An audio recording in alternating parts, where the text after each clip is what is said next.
I can see her lying back in her sack.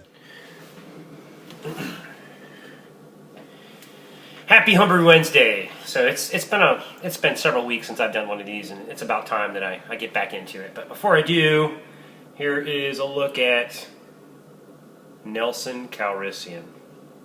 And remember, the goal for Nelson Calrissian was it was supposed to be a pale ale that was Lando's smoother brother Nelson. I used Nelson Sauvignon hops on this, along with some other stuff, and I wanted to make one that was, kind of clear but hazy, and I think I got that. Good color, good head retention on this thing, and smells like a pale ale, kind of mildly hoppy.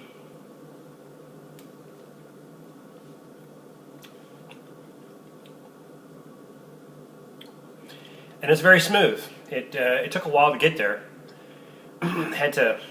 This thing's been sitting there for about 3 weeks, 4 weeks, something like that. But it's finally got to where I kind of wanted it. So I don't know. Maybe that's the whole thing for a pale ale is you got to let it age. I don't know. So anyway, this is kind of a rambling one. I'll put some video here in a few seconds of a brew day I had. Okay, I'm starting to sparge, and look at the color. This is the old school made with Golden Promise instead of American Two Row. So it's looking, wow, it's looking really nice.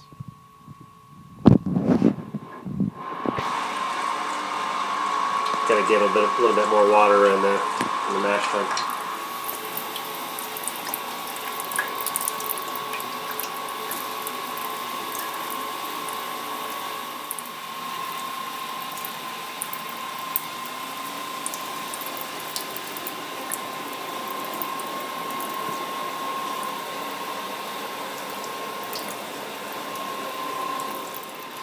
So here's my beginning of the sparge for this American Pale Ale. Don't really have a name for it yet, but the color looks nice so far.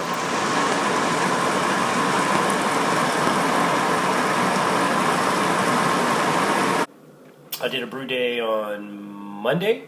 Yeah, Monday. I brewed, I'm going to call it Fairweather Pale.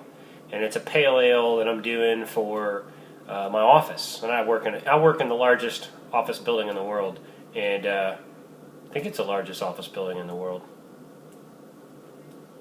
If not, it's certainly the largest office building in my immediate vicinity. But anyway, my boss tasted some of my beer, and we're doing a send off for him next month. So he wanted to do a little kind of all hands, and wanted me to bring some beer in, and he wanted me to bring a keg. So I figured the best beer that I could do for that situation, so that it's got a good craft feel, got a little bit of hops, but not too much, so it doesn't turn off people that don't like IPAs, was just to do an American Pale Ale. So that's what I did.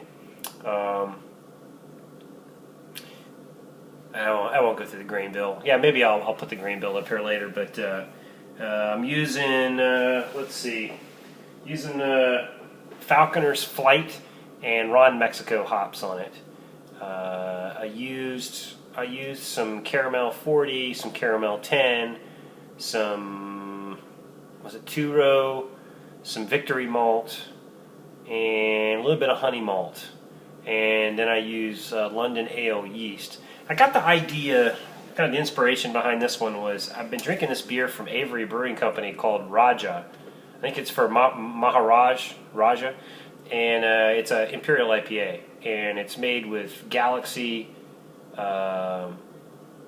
hops and Two Row, and it uses London Ale yeast. And I like what the London Ale did for that IPA.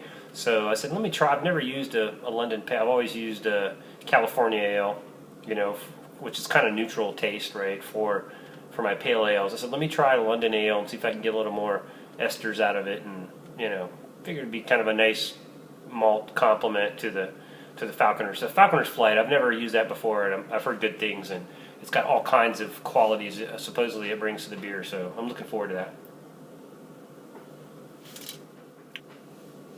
Sorry, got cut off there. I guess I had too much memory, or not enough memory left, so I deleted some stuff. Hopefully I didn't delete anything I need. So anyway, man, this pale ale is definitely to my liking now.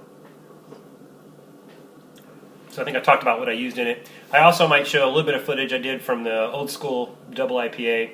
I brewed that one I guess it was, let's see, it's been almost 2 weeks now. It's been dry hopping for about 4 days. And I let it ferment for 7 days. So it's at like day 11 right now. Yeah, I'm not good at math. Sorry. So, and I haven't done a Homebrew Wednesday video, so I think the videos you're going to see look kind of similar. It's probably me just sparging or something. Anyway, what else is going on? Yeah, it's not a whole lot going on around it. Oh yeah, there is. So I'm excited. I got the man cave just about ready to start putting stuff up on the walls. We went to a furniture store this weekend and we ordered a leather couch, and a love seat.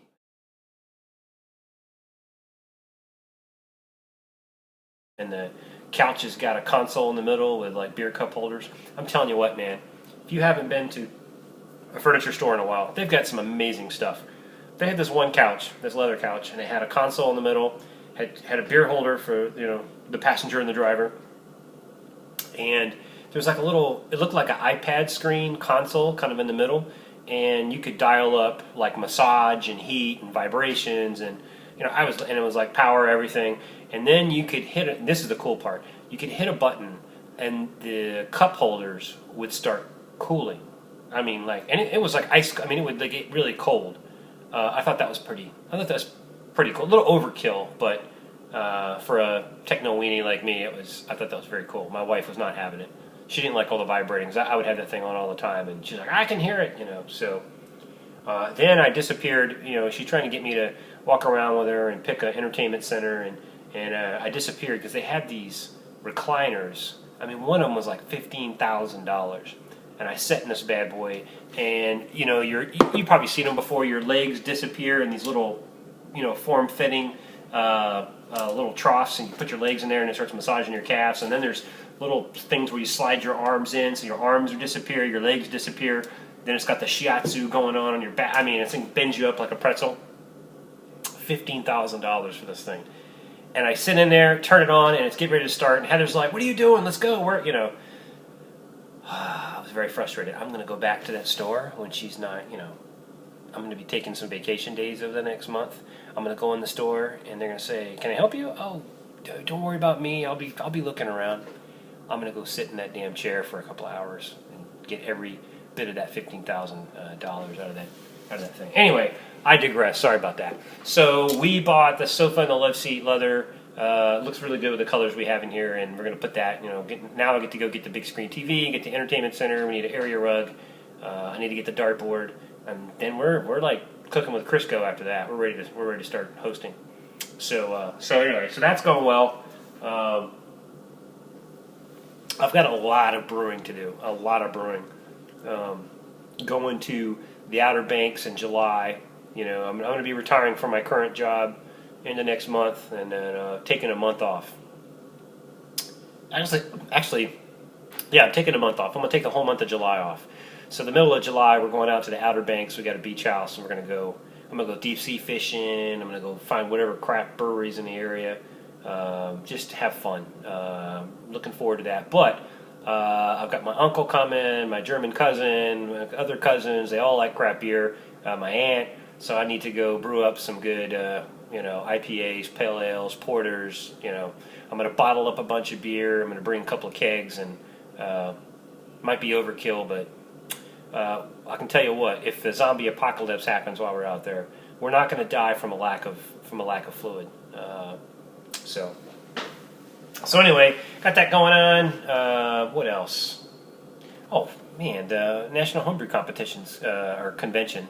Not a competition for me. Might still be a competition for Josh Secor.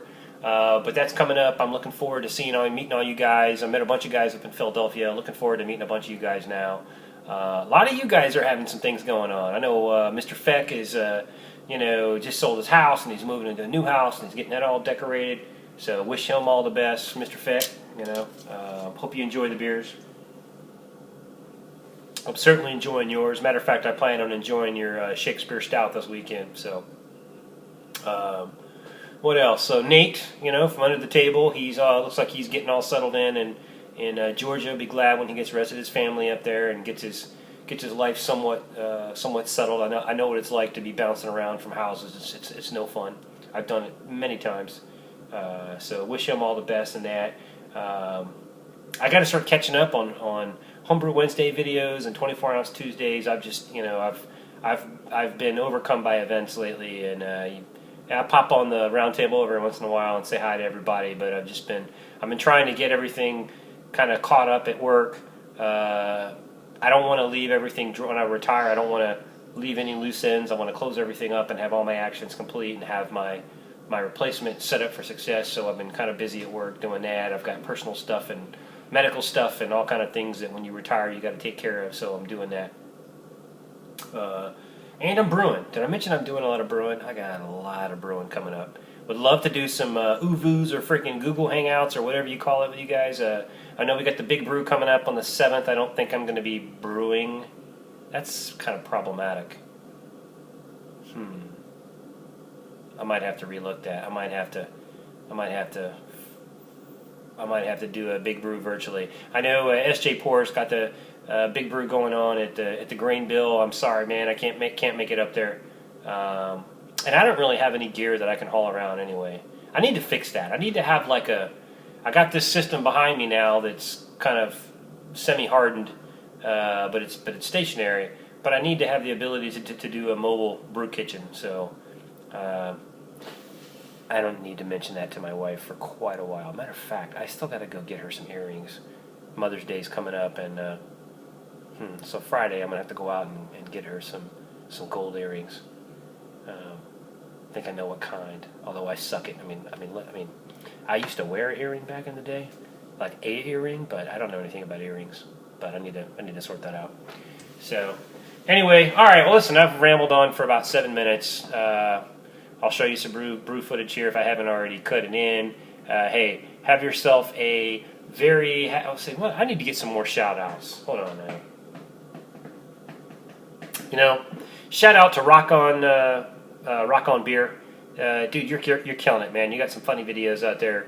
Haven't had a chance to catch up with a whole bunch of them, but love what you do. Love your work. Barry from the Brewed Palate, man, you've been out of commission. Hey, congratulations on the newborn. Wish you all the best. Be glad to see you back on your feet. I know you got more circles under your eyes than I have right now. So wish you all the best. Get back to brewing. Who else? Looks like Carlisle's coming back up on the mix. Good to see you, man. You've taken a little hiatus and you're coming back, so it's good to see you kind of popping back up on the net.